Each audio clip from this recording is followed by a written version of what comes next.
Little observation this week, Matt McCarthy loves when you have all kinds of things that are done really well produced, and so you don't like hands in the way. You don't like to make sure that the screen's not moving or anything. Observations, number one, Mike Friday is a great, legendary, Hall of Fame coach. Gift Egbelu, royal, a king. Matt McCarthy, worst host in the history of hosts. I'm right now driving all the way down to New Zealand to find 2 Cents Rugby. I'm going to get all of us, except for Matt, on that show. I'll see you soon. This is the Rugby Odds, where an unlikely pundit panel of a wordsmith, a WWE legend, a rugby star, and a supermodel scour the globe, seeking best bets and bad behavior. Are you not entertained?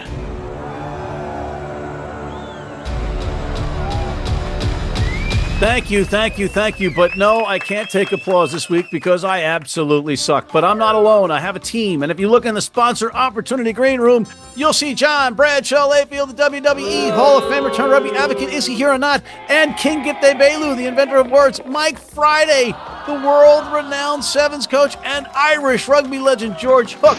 And they're looking at the Your Company name here, Slate, because that's what we're going to be talking about. Let's get to it. Guys, the obvious elephant in the room, or not in the room, is the lack of John Bradshaw Layfield, who is abandoning us this week because of something called the WWE and a live Netflix affair. You know, to miss this. Greatness rises. He keeps telling you he's about to leave for 2 Cent Rugby. He said, I'm going to give you a test with Netflix. Hey, you keep thinking it's a bluff. You know what? You were just bashing him off camera, and now here you are kissing his ass on camera. He's dropping big names. See the lies that have to be spread on inauguration week, on MLK week. All right, I get it for inauguration week. That's following the theme of what's going on. But MLK week, shame, man, shame. I had a dream that Matt was doing things the right way. It's never gonna happen, though. Wow, I'm here though. Where's Layfield? Where's Layfield? He's dropping it with big names like Netflix, what next? Amazon Prime, you name it, he's on it. That boy. Too big for us, John. Jerk. All right. So, fellas, all kidding aside, 25 and 23, I brought the ship down a little bit. I get the wooden spoon this week. I know that's going to upset you guys. No surprises. Oh, Gift, you know what, Gift? We're off to a bad start in this show, Gift. All right. Mike, you were 6 and 6. Gift, you and John were 7 and 5, and I was 5 and 7. It was a tough week, though. Who saw some of those results happening? Benetton beating La Rochelle. Saracens getting destroyed by Castres' B team, Mike? What the is up with Saracens? I don't know. They were tooled up as well when they get done by Castres. And I mean, even Northampton just squeezing past Munster. I mean, I've got far few more winners than those spreads done me up. That's what tucked me up nicely, as you would say.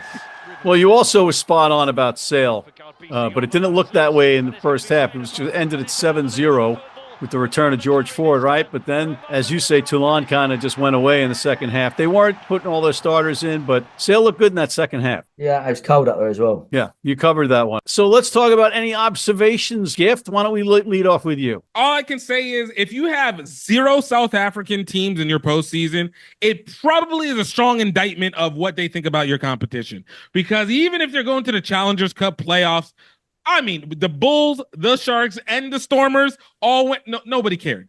Nobody cared. And that teaches you to say how much they needed either decide to make the ECC far more important or they need to recognize that they need to do less teams and, get the schedule on point because this junk is confusing, even for a fan. Like, this junk is wild. I'm tired, and I'm not even playing. The Bulls did take it to Stade Francais, who folded up like a house of cards. But that was them showing you that if they really wanted to do something, they could actually do it. But they were just like, we don't even care. Like, we're just trying to get refs. We got whole internationals and URC to win. All right. Yeah. That's where the money contract is. No, it's a problem. It's a problem. But could it be that nobody, even the coaches or the players, know when they're playing where? Because these schedules are absolutely ridiculous. I mean, with the Six Nations worked in and the European Champions Cup, I'm going crazy here, Mike. I don't know what the hell's happening with the Premiership now. They're coming back for a week and then they're going off for like 6 months. Yeah, well, yeah. A little bit like I think on the South African teams, I just think we're asking too much of them. I think they should do the URC and not the European. Yeah. And then I think we'll probably get a better product. I think what you got to understand with the Premiership is that what will happen in this will be like a Prem Cup, which will be where you'll see the stars of tomorrow playing today, whilst the Six Nations is going on. So you still have your club input, but it's just a slightly different flavour. I hear you. But who's the most disappointed fan base, do you think, as per the conclusion of pool play? Would it be La Rochelle, who lost at Benetton and now have to play on the road, or Saracens, who got crushed at home versus Castres? Gift. Honestly, I think there's a lot more questions when it comes to Saracens, even though I don't know if they're putting their full on to the EC, but I think the Saracens are one team that we're still trying to figure out who they're going to be, sans Owen Farrell, with now Mauro Toji moving as captain, and what the lineup has been lately. Like, I don't know if this Saracens team is the dominant team that we've known for all these years, or is this kind of the regression? So I think if anything, that would be, I think La Rochelle is an easy one, but I feel like the French are so used to like not doing anything on the road that they're just like, oh, this is just part of the game. Right. Well, you speak about the French teams. I think Penaud outscored a couple of the Premiership teams and everybody else in this setup. Yeah. But you had Bordeaux put 60 points on. They've scored 129 in 2 weeks now. But Toulouse with 80 is the bigger story that Toulouse scored 80 or that they Leicester conceded 80. Yeah. What's the biggest story there? I mean, I think what you've got Toulouse right now is an all-star kind of squad, not just team, all-star squad. And whatever 15 they put out there, whether they go on the road or whether they don't, they're scoring points and they're winning games. But 12 tries, nobody likes to concede 12. Leicester will be embarrassed. Penaud, 6 tries this week. Crazy. 3 tries last week. I mean, he scored 9 tries in 2 weeks. I think that's more than some of the clubs have scored in the whole competition. So Penaud is only just back after, this is 2 games back. The bloke's rusty. Yeah. God knows what like he's going to be for France in the Six Nations. But I think probably the most disappointed team come pool play, right, or fan base is going to be Bath, because they didn't make it. Yeah, and flying high in the Premiership, and they didn't even make. And they would have been targeting Europe with the squad that they have in the depth. So I think they're going to be utterly disappointed down at the Rec. And, you bring up Bath, and they lost in Dublin to Leinster, who, trotting off the bench in the second half. They have Caelan Doris and R.G. Snyman, Mike. I mean, I didn't think Leinster would take it as serious because they'd already qualified, but they went all guns blazing, and Bath came over, tooled up, and got sent home. Yeah. Scored. I mean, it was an Ireland team, but there we go. And I was hoping for a better match out of Bath. All right, so with all these players that we've mentioned, it's time to segue to our recurring segment, the Champions Cup Player of the Week. And the candidates are Damien Penaud, the Très Magnifique, number 14 for Bordeaux, who had 72 tries against a toothless Sharks side after a hat trick versus the Chiefs in Exeter. He just keeps fighting the whitewash, and there's a movement to rename the try line the Penaud line, kind of like the pesky Poland Fedway. Google it. Lorenzo Cannonone, number 8 for Benetton, in their globe-shattering upset of La Rochelle. He was man of the match for good reason, all over the pitch, but he had to tackle and be tackled by the likes of Georges-Henri Colombe, who you will hear about in our next bit. Ben Curry is also a candidate, not to be confused with twin and fellow blanker Tom Curry, nor Let's Do the Time Warp Again Tim Curry, nor a spicy curry. No, this was the number 7 for Sale, who sailed into the open with a nifty little kick and chase for a spectacular try. Gift, who do you like? Look, hey, I am all about people going above and beyond for who they're supposed to be for their team. Benetton is a team that just has been showing up more and more despite having no expectations, and nobody has any hope for them. But they've been doing it, and they're going off the back of Lorenzo Cannon. I mean, look, man, you come in big man, you come in as a forward, Wolfpack, I'm always here for support. Let's go. Cannonone, we'll get it. And his brother was also the lock for Benetton in that match. Mike, who do you like? Oh, man, there's only one winner this week. Penaud, 6 tries, 184 metres, 16 carries. That's off the back of 3 tries last week, 9 tries in 2 weekends. Holy moly, watch out, Six Nations. Penaud's back. He's rusty. Well, I'm going to have to break the tie. You can't not go with Penaud in this one. Just crazy, crazy production out of him. But that now segues to our recurring segment, Grown-ass man! The candidates are Joshua Tuisova of Racing, the number 13 wrecking ball. He is the Derrick Henry of the top 14. Owen Farrell and co. use him correctly, however, not like the Baltimore Ravens underutilizing King Henry. Josea Resunge, the number 11 for Castres, see their third try. He absolutely destroys Elliot Daly before passing for a try. Just remarkable strength, speed, and skill. And the aforementioned Georges-Henri Calome, 6'4", 300 pounds. Yeah, my clavicle, he looks 2 times that size. And with that size and presence, he needn't do a thing to be a grown-ass man candidate. Gift, who do you like? Look, hey man, I say talk about this group of people. They're a bunch of superhumans out of Fiji, absolutely running rugby. The Tuisovas, Joshua Tuisova, absolutely wrecking everybody this week. An absolute tank of a man. No argument here. Mike? Well, I'm going to go for Josiah, the Castres number 11, to go to the Stonex with a second-rate team in theory and do a job on a fully loaded Sarries team. And this boy was at the centre of it, destroying the Sarries tackler for that third try before passing it away. So he was the game breaker for me. He's my man. All right, so who am I to argue with Mike Friday, 3-time Olympic gold medal seeking coach?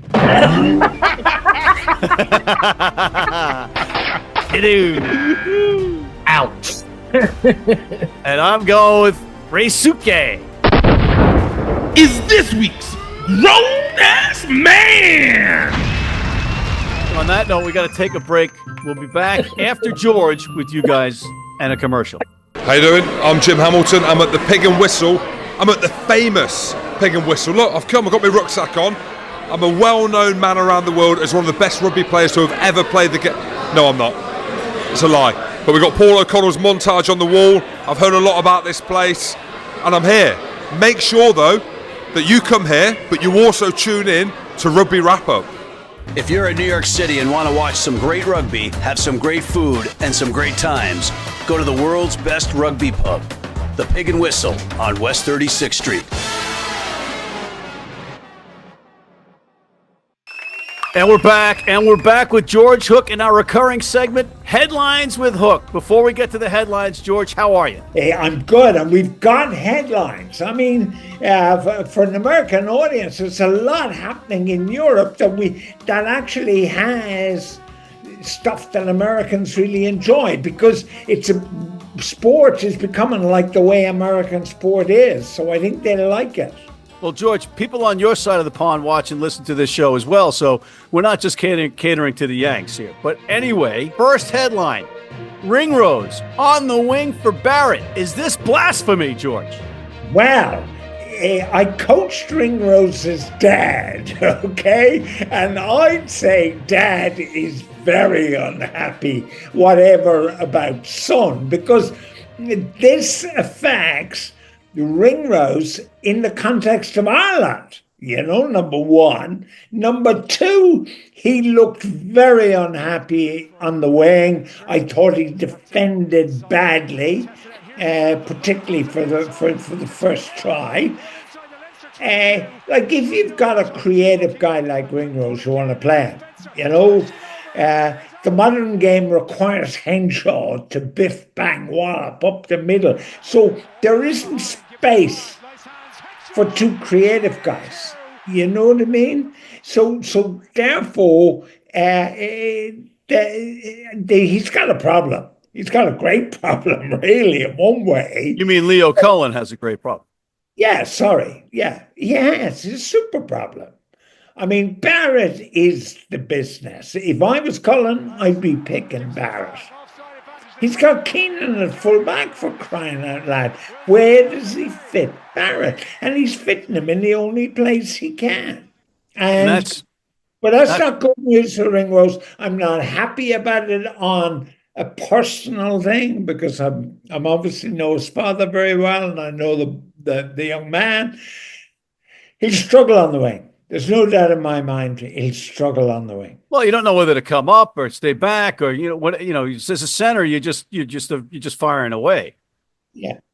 And I don't know. It's tough. It's a good choice for Leo Cullen, but again, the implications for Ireland are different. Joey Carberry, who is now quietly fit into that prolific Bordeaux offense. They're on like a 6-game winning streak. Was he undercooked for Ireland when they let him go? Who is Joey Carberry? You know the thing that out of sight, out of mind is a pretty old phrase.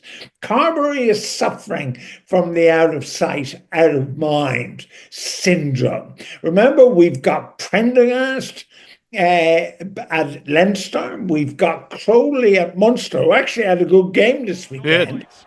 Why do we want some guy who's a few thousand miles away and we don't see very much of him and so on? So going to France for exposure for the national team is not a good idea. But your undercooked question is, French rugby is different from Irish rugby. He just might feel happier over there. Yeah. Well, why wouldn't you when your team is scoring 75 points a game and Penaud is scoring? He's playing for a magnificent team. He's playing for a team who could be champions of this thing. Can Bordeaux beat Toulouse? Oh, I mean, there are games you want to see in your life. And this is one of them. And I'm almost tempted to say to the wife, the lovely Ingrid, look, I've got an urgent business appointment in France. I would love to be there. Because listen, we worried over the years the French weren't taking this seriously. Yeah. Now we know they are. Yeah. And I mean, we're going to see two teams going hell for leather, and they're not going to be picking the second team or the reserves. They're going to be all out. And Toulouse, then, is my favorite city in France. So you'll be telling Ingrid that you're going on a business trip with McCarthy to France to do some research. Now, Bordeaux, if you're thinking of going there, don't, because all the streets are incredibly narrow and you can't get round them. Toulouse is gorgeous. Have you been to Dublin? The streets, they're not exactly wide boulevards. Anyway, Napoleon stabled his horses in the Cathedral of Toulouse. That doesn't segue to our next headline, but we'll act like it does. Owen Farrell, back and part of the winning at Racing. You know I don't like Joe Schmidt. You know I don't like Warren Gatland. I don't like Owen Farrell. So I don't give a hoot where he plays, what he does, or anything else. But for Farrell, I mean, it's great news for Farrell. I don't like the way he plays at 10. I don't like the way he tackles. I don't like his attitude. I just don't like him. But George, villains and foils, they're a needed component. You know that better than anybody. Villain George Hook? You cannot be serious. Well, it depends on who you talk to. Right? Okay. Munster versus O'Gara. Take it away. Right. Forget the match, right? You're looking at one of the great heroes of Munster, Ronan O'Gara, born in Cork, went to Presentation College Cork, quintessential Munster. But where was he born? San Diego. He was qualified for the US Eagles. I asked him to play for them and he turned them down. Wise man. Anyway, so normally when La Rochelle are playing, even when they're playing Leinster, right? I don't know anywhere else in the world where there is a more narrow-minded population. So now there's a problem because, of course, Munster are playing. O'Gara talks it up. He's wonderful. You've had an inauguration this week of a fella who is keen to talk things up. I'm not comparing O'Gara in that context, but he talks it up. So in the couple of weeks before this game, O'Gara's going to talk it up. And there's going to be a ton of tension. And it's a game I wouldn't miss. Now you're asking me who's going to win. Even at this remove so far ahead, Munster are not as good as people think they are. Or they're better than some people think they are. Well, it depends which people you're talking to. You know, I know a fella who does headlines with Hook, and he doesn't think they're very good, even though they're his favorite team. I think that La Rochelle is an aging side, and some of those monsters up in the front row can't last more than 35 minutes. That is all true. That is all true. And they're not having a great French championship. But I thought Munster were poor against Northampton. All right, George, we're out of time. But next week, just as a cliffhanger, the whole segment will be dedicated to you trying to sell O'Gara on playing for the Eagles, because that had to be a riveting conversation. Okay. Once again, Headlines with Hook. thank you, George Hook.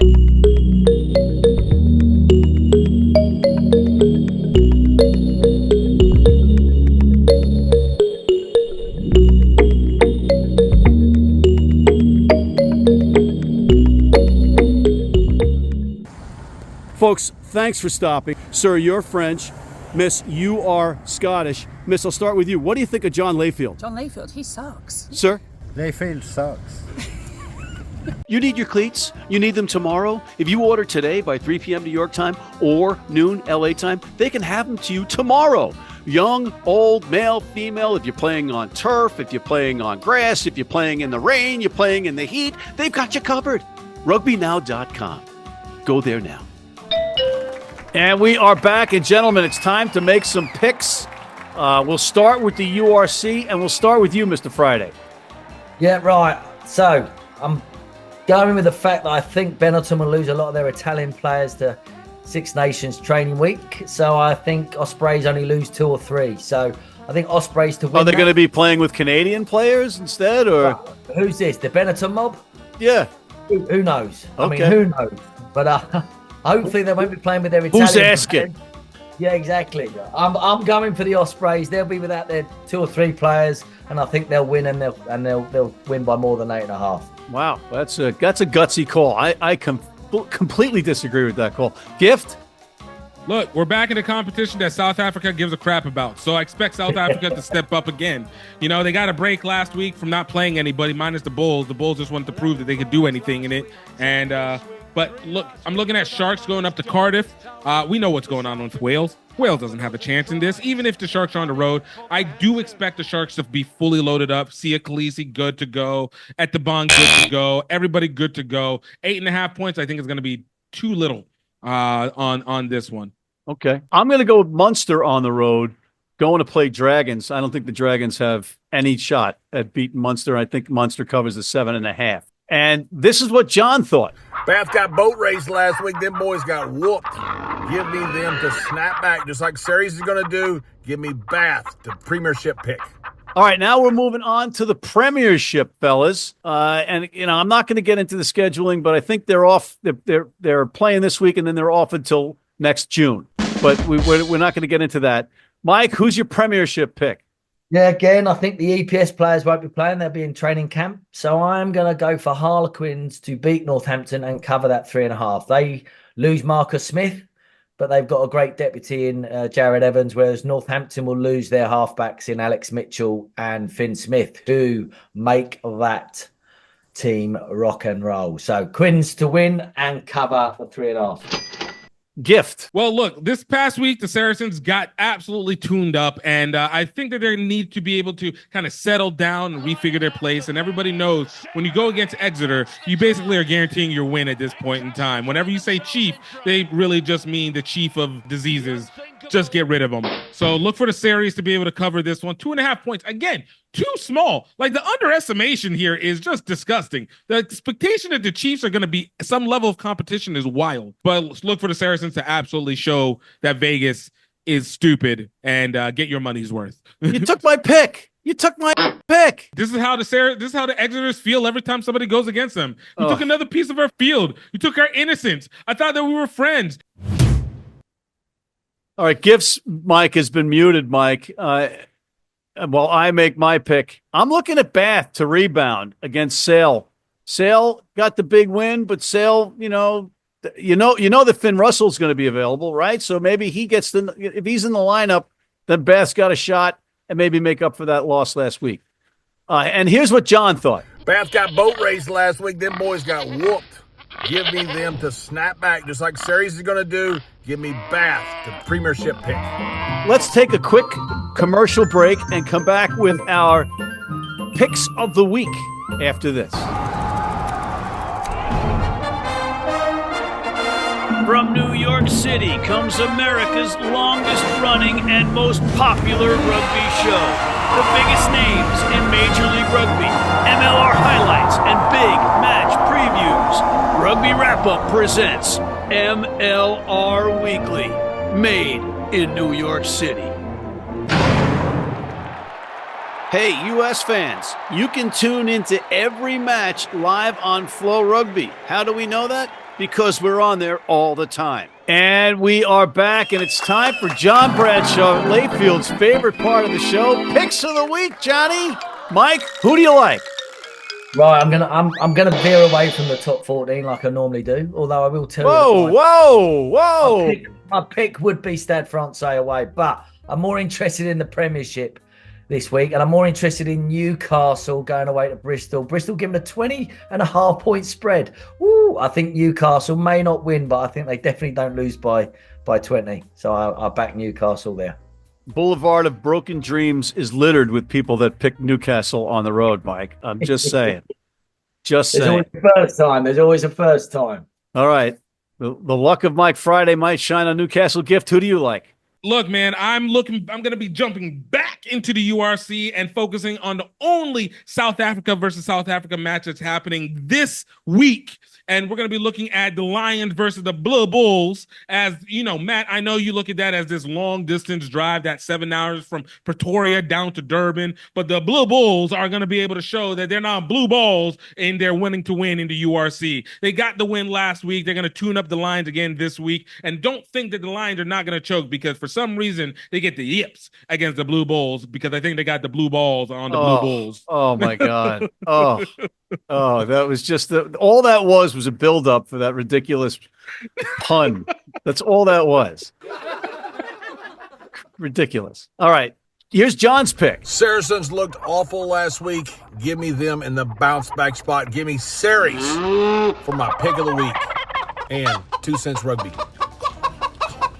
My pick, I got to back Edinburgh. I think Edinburgh is going to get on the winning side and knock off Scarlets. Edinburgh -3.5. And on that note, guys, we're out of time. I want to thank John Bradshaw Layfield, the WWE Hall of Fame return rugby advocate, King Gift Egbelu, the inventor of words, Mike Friday, the world-renowned Olympic sevens coach, and George Hook, the Irish rugby legend. And thank you for tuning in. Please check out our other programs, including MLR Weekly. Hit that subscribe button on YouTube. Sign up for our weekly newsletter already, and tell some friends about us. Oh, and please join our American Red Cross blood donor team. Matt McCarthy, worst host in the history of hosts. You're like Anchorman. You're like Will Ferrell. You just, whatever question you have, you're going to ask it even if he just answered it.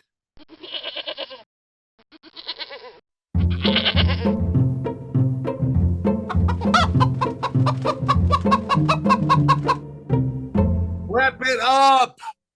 Go home.